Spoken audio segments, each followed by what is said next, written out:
For the success of a company like Apple or Google, but also for any other kind of organization, there is nothing as important as finding the right employees.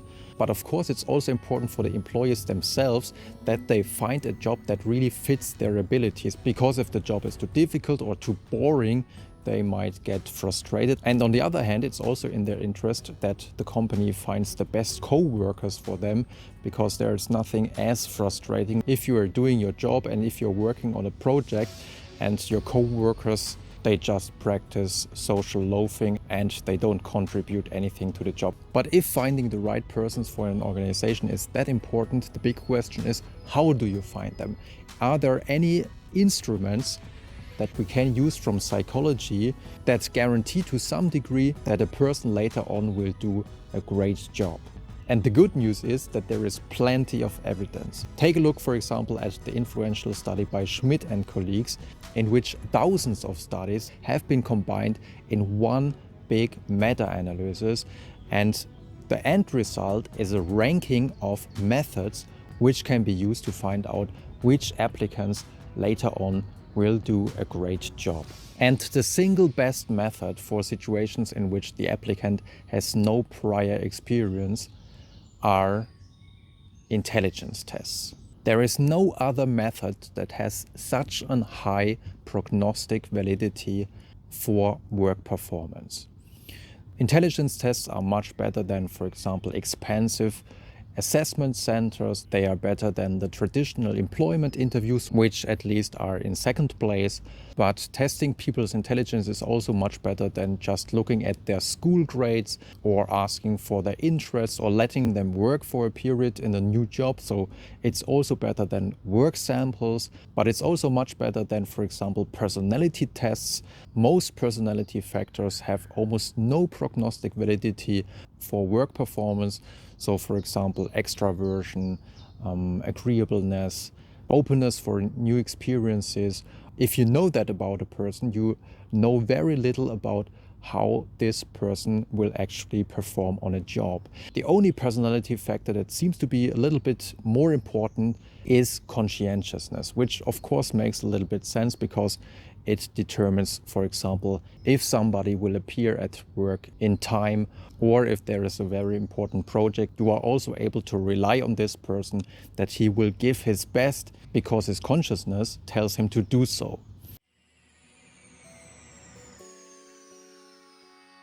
So the single one and best method are intelligence tests. Now you might say, well, maybe not for all jobs. Maybe there are jobs that are less complex, then maybe intelligence is not that important. And you are absolutely right. If jobs are of lower complexity, for example, if you are working at an assembly line and you always just have to do the same movements and there is not much complexity in your work, then of course the prognostic validity of intelligence is much lower. But it's far from zero, and even in these low complexity jobs, intelligence still has some prognostic validity, because even in those jobs, for example, if you're a truck driver and there are some problems with your load, you still can run into some problems in which you need creative solutions. And this is what intelligence measures. It measures your ability to find solutions for difficult problems. And that's the reason why it is such a good predictor for workplace performance, because in almost every workplace you have to solve problems, you have to find solutions. So jobs with middle complexity, in those jobs intelligence becomes more important. And for experts, so for example for a professor for physics or a worker at NASA, but also if it comes to very demanding management positions, in those jobs with very high complexity, intelligence is even more important.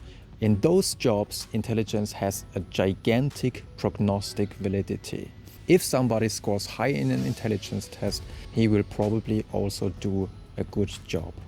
And therefore, it's absolutely essential for those kinds of jobs with high complexity to test for intelligence. Because if you don't, and we have seen a lot of company failures in the past, in Germany, for example, we had the Wirecard scandal, but for example, also think of the Lehman Brothers collapse, which finally led to a worldwide financial collapse and an economic crisis. For those management positions with high complexity, but also high impact, there really should be intelligence tests.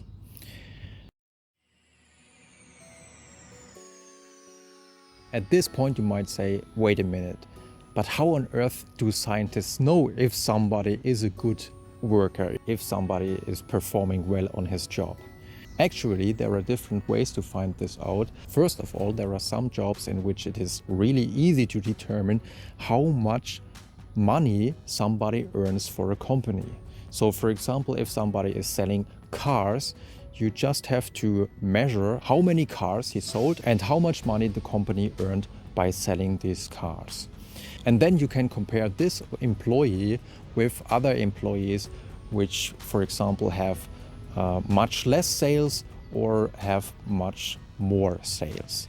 And therefore you have some variance, and this variance can be linked to their performance in an intelligence test, for example. And then you might find that those who scored really high in the intelligence test also were those who sold the most cars. On the other hand, of course, there are also jobs in which it is much more difficult to find a concrete number of money that a person contributes to the company. And in those cases, for example, doctors or programmers, we have to rely on what their supervisors say about them. So for example, they might say, well, this doctor, he is doing a fantastic job.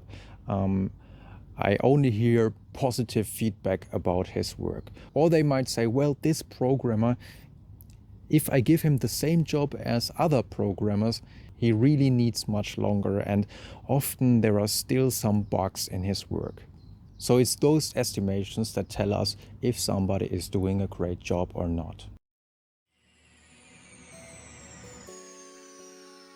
But is there anything else but an intelligence test? Are there any other tests we can conduct to find out if somebody will perform great or not that great?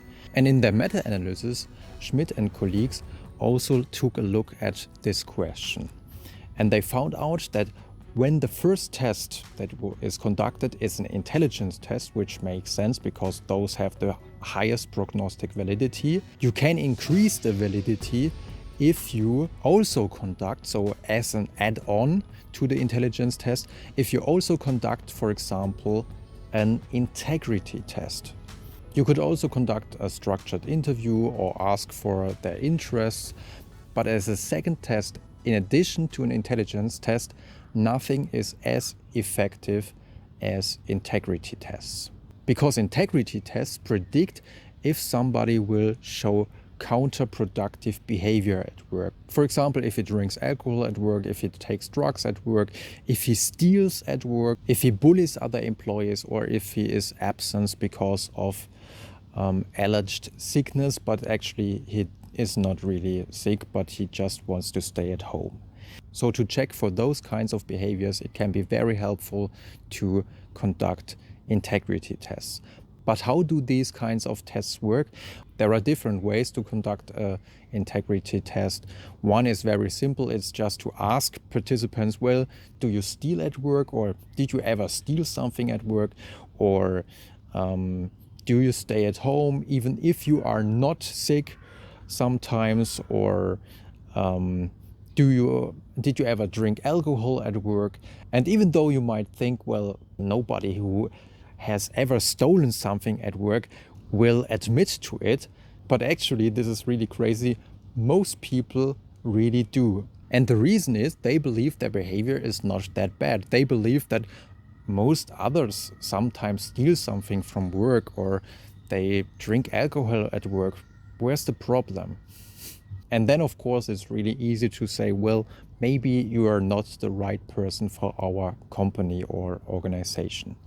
But of course, not everybody will admit to stealing at work. Therefore, so-called personality-oriented integrity tests come into play, in which you ask for personality aspects of a person which correlate with low integrity. So for example, you might ask a question like, are you adventurous or are you more rational? And those people who say, well, I'm actually more rational, those people are less likely to have a low integrity. And those who are more adventurous might be more prone to stealing at work, for example, because they like the thrill of doing something like this. So there you have it. Thousands of psychological studies tell us if you're looking for the right workers for your company or organization, a combination of an intelligence test and integrity tests might be the best way to go. It really seems like that if you already conducted an intelligence test, you don't have to conduct an assessment center or, for example, take a look at the school grades, because actually the prognostic validity of assessment centers and school grades is completely explained by intelligence. And therefore integrity tests are really the way to go, because they do not correlate with intelligence. Instead, they are more correlated with, for example, conscientiousness, and therefore they bring something else and they bring more to the table than just looking at the results of an assessment center, for example. I really hope you enjoyed this episode and you found it a little bit helpful. If so, feel free to give this episode a thumbs up, and maybe we will see you next time.